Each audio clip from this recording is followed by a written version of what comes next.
আর আল্লাহ পাক বলেছেন ওয়ালাকাদ ইয়াসসারনাল কুরআনা লিযিকরি ফাহাল মিন মুদ্দাকির, কোরআনকে আমি বোঝার জন্য একদম সহজ করেছি, যে কেউ কোরআন বুঝতে পারবে ইনশাআল্লাহ। খালি পড়ে দেখো, ফাহাল মিন মুদ্দাকির, কেউ কি আছো কোরআন উপলব্ধি করবে? তো কোরআন বুঝতে হবে স্বচ্ছ মন নিয়ে। বিরোধিতা করার মন নিয়ে যদি কোরআন বুঝতে যান তাহলে আপনি বিভ্রান্ত হয়ে যাবেন। স্বচ্ছ মন নিয়ে, একটা কলবুন সালিম নিয়ে, আত্মসমর্পণের নিয়াতে আপনাকে কোরআন বুঝতে হবে। দেখবেন আল্লাহ আপনাকে হেদায়েত দিবেন ইনশাআল্লাহ। আল্লাহ পাক আমরা সবাইকে কোরআন বোঝার তৌফিক দান করুন।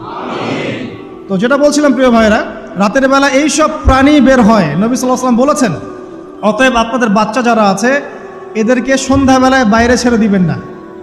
এখন কিন্তু প্রচুর ঘটনা ঘটছে, প্রচুর জিনঘটিত ঘটনা ঘটছে, রুকিয়া করাতে হচ্ছে, জাদুটোনা করা হচ্ছে, বানটোনা করা হচ্ছে না? আর অনেক সময় আমরা মনে করি, এখন সায়েন্সের যুগ তো, মানুষ মনে করে এগুলোর কোনো ভিত্তি নাই মনে হয়। কোরআন বলছে জাদু সত্য। কে বলছে? কোরআন বলছে জাদু সত্য। কোন সূরা? সূরা বাকারা আয়াত নাম্বার 101। সূরা বাকারা আয়াত নাম্বার 101, 102 পড়ে দেখেন। ওয়াত্তাবাউ মা তাতলু শায়াতিন আলা মুলকি সুলাইমান, এই আয়াতটা পড়েন, বিশাল একটা আয়াত আছে। ওয়ামা কাফারা সুলাইমান ওয়ালাকিন্না শায়াতিন কাফারু ইউআল্লিমুনা আন-নাস আস-সিহর। এই সেহের দিয়ে কি হতো? মা ইউফাররিকুনা বিহি বাইনাল মারই ওয়া যাওজি। সুলাইমান আলাইহিস সালামের সময় এই জাদুবিদ্যার প্রচলন ছড়িয়ে পড়ে। এই জাদু মানুষ শিখে কি করছিল? নারী পুরুষের মাঝখানে, স্বামী স্ত্রীর মাঝখানে বিভেদ সৃষ্টি করছিল। এখন দেখেন না, পরিবারের স্বামী স্ত্রীর বন্ধন ভেঙে যায় না? খুব ভালো সম্পর্ক, হঠাৎ করে সম্পর্ক খারাপ, কেউ কাউকে দেখতে পারে না, এমন হচ্ছে না? এই জাদুবিদ্যা সত্য। এবং এখনকার অনেক ভণ্ড যে কবিরাজগুলো বের হয়েছে, এরা জিনকে তাবে করে নিয়ে এই জিনদের মধ্য দিয়ে মানুষের মধ্যে জাদু ছড়িয়ে দিয়েছে, এবং এর ফলশ্রুতিতে বহু পরিবার ধ্বংস হয়ে যাচ্ছে। এই জাদুবিদ্যা সত্য। রাতের বেলা ঘুমানোর সময়ও আয়াতুল কুরসি তেলাওয়াত করতে হয়।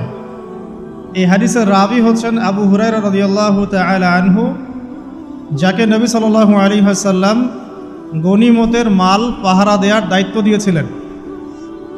তো প্রথম রাতে আবু হুরায়রা রাদিয়াল্লাহু আনহু লক্ষ্য করলেন যে মাল চুরি করার জন্য একজন এসেছে। তিনি চোরকে ধরলেন। চোর খুব অনুনয় বিনয় করল যে আমার অবস্থা খুব খারাপ, খুব দরিদ্র, আমাকে ছেড়ে দাও। আবু হুরায়রা রাদিয়াল্লাহু আনহু তাকে ছেড়ে দিলেন। পরের রাতে সেই চোর আরও একবার আসলো, তিনি আবার তাকে ধরলেন, আবারও ছেড়ে দিলেন। তৃতীয় রাতে তিনি তাকে ধরলেন এবং বললেন, এবার তোমাকে আমি ছাড়ব না। তখন সেই ব্যক্তি, বিখ্যাত সাহাবী আবু হুরায়রা রাদিয়াল্লাহু আনহুকে বলছেন যে আমি তোমাকে বিশেষ একটা আমল শিখিয়ে দিব, যে আমলটা করলে পরে রাতের বেলা শয়তান তোমার নিকটবর্তী হবে না। তো আবু হুরায়রা রাদিয়াল্লাহু আনহু বলছেন, কি সেই আমল? শিখিয়ে দাও, যদি শিখিয়ে দাও তাহলে ছেড়ে দেব তোমাকে। তখন সেই ব্যক্তি বলছে যে রাতের বেলা কেউ যদি আয়াতুল কুরসি তেলাওয়াত করে ঘুমানোর সময়, সেই ব্যক্তির ধার কাছেও শয়তান আসবে না ইনশাআল্লাহ, এবং আল্লাহ পাকের পক্ষ থেকে একজন ফেরেশতা তাকে পাহারা দিবে ইনশাআল্লাহ। তো রাসূলুল্লাহ সাল্লাল্লাহু আলাইহি ওয়াসাল্লাম পরের দিন ফজরের নামাজে আবু হুরায়রা রাদিয়াল্লাহু আনহুকে দেখে মুচকি মুচকি হাসছেন যে তোমার রাতের সাথীর কি খবর? কারণ ওহীর মাধ্যমে নবী সাল্লাল্লাহু আলাইহি ওয়াসাল্লাম আগেই জেনেছেন কি হয়েছে গত রাতে। এটাই আল্লাহ পাকের ওয়াহী, যেটা কোনো বিজ্ঞান যুক্তি দর্শনের ব্যাখ্যায় আসবে না। আসবে না। তো আবু হুরায়রা রাদিয়াল্লাহু আনহু বলছেন যে আমি তো ইয়া রাসূলুল্লাহ তাকে ছেড়ে দিয়েছিলাম, পরে আবার এসেছে, আবার ধরেছি, আবার ছেড়ে দিয়েছি, আবার এসেছে। এবার ছাড়বো না পণ করেছিলাম, কিন্তু এবার সে আমাকে একটা আমল শিখিয়ে দিয়েছিল, তো এই আমল শেখানোর বদৌলতে আমি ওকে ছেড়ে দিয়েছি। কি আমল? রাতের বেলা আয়াতুল কুরসি তেলাওয়াত করলে শয়তান নিকটবর্তী হবে না, এবং রাতের বেলা একজন ফেরেশতা আল্লাহর পক্ষ থেকে ওই ব্যক্তিকে পাহারা দিবে ইনশাআল্লাহ। তো রাসূলুল্লাহ সাল্লাল্লাহু আলাইহি ওয়াসাল্লাম বলছেন এই কথা শুনে যে তোমার কাছে এসেছিল সে হচ্ছে ইবলিস, শয়তান। সে যতগুলো কথা বলে তার বেশিরভাগ কথাই সে মিথ্যা বলে, তবে এই কথাটা সে সত্য বলেছে। তার মানে আয়াতুল কুরসির ফজিলত কে জানিয়ে দিল? তাহলে জ্ঞান যদি সত্য হয়, জ্ঞানটা যদি সত্য হয়, মানে আল্লাহ এবং তার রাসূলের দলিল থাকে সেখানে, তো সেই সত্য জ্ঞানটা নেয়ার ব্যাপারে কোনো প্রতিবন্ধকতা থাকবে না।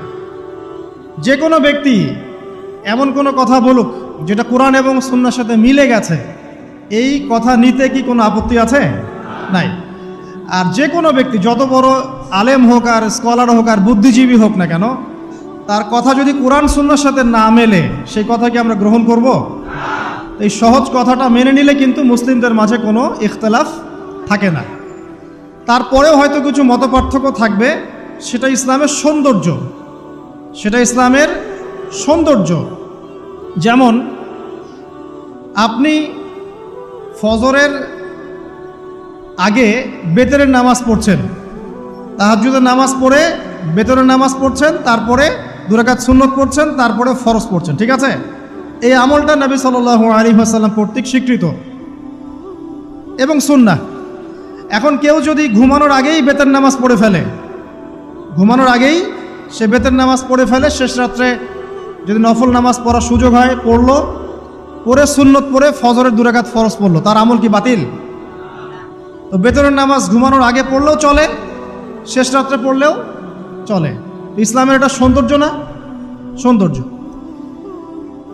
মনে করেন যে আপনি জোহরের আগে, ফরজ নামাজের আগে 4 রাকাত সুন্নত পড়েন না? আচ্ছা, এটা হাদিস থেকে প্রমাণিত তো? আচ্ছা, কেউ যদি 2 রাকাত সুন্নত পড়ে হবে না? এটার হাদিস নাই? আছে, তাহলে এটা সৌন্দর্য না? এটা সৌন্দর্য। কখন এটা আমল করলেন, কখন ওইটা আমল করলেন। আচ্ছা, এরকম বলতে গেলে রাত শেষ হয়ে যাবে। আসলে মানে অসংখ্য আমল আছে যেগুলো ইসলামের সৌন্দর্য। রাসূলুল্লাহ সাল্লাল্লাহু আলাইহি ওয়াসাল্লাম সাহাবায়ে কেরামের যুগে এভাবেই সাহাবীরা আমল করেছে। আর এখন কি হয়েছে, আমরা যে হাতির 7 কানার হাতি দেখার গল্প আছে না? কেউ বলেছে হাতি হচ্ছে খাম্বার মতো, কেউ বলেছে কুলার মতো, কেউ বলেছে হাতি হচ্ছে কি বলেন, এই যে কি সুচালু কিশোর মতো। আসলে পুরো হাতি সম্পর্কে এদের কারোই ধারণা ছিল না। আমাদের সমস্যা হচ্ছে আমরা ইসলামের অংশ বিশেষকে ফলো করি, এর বাইরে কিছু পেলে আমরা মনে করি সেটা আর ইসলামে নাই। তাই হয় না?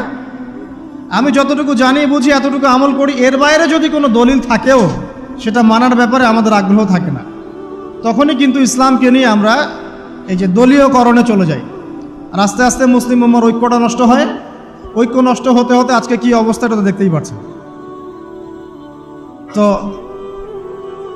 আগে ওই জায়গাটা শেষ করি।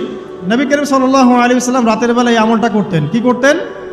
আয়াতুল কুরসি তেলাওয়াত করতেন। আরেকটা গুরুত্বপূর্ণ আমল, সেটা হচ্ছে সূরা বাকারার শেষের 3টা আয়াত তেলাওয়াত করতেন।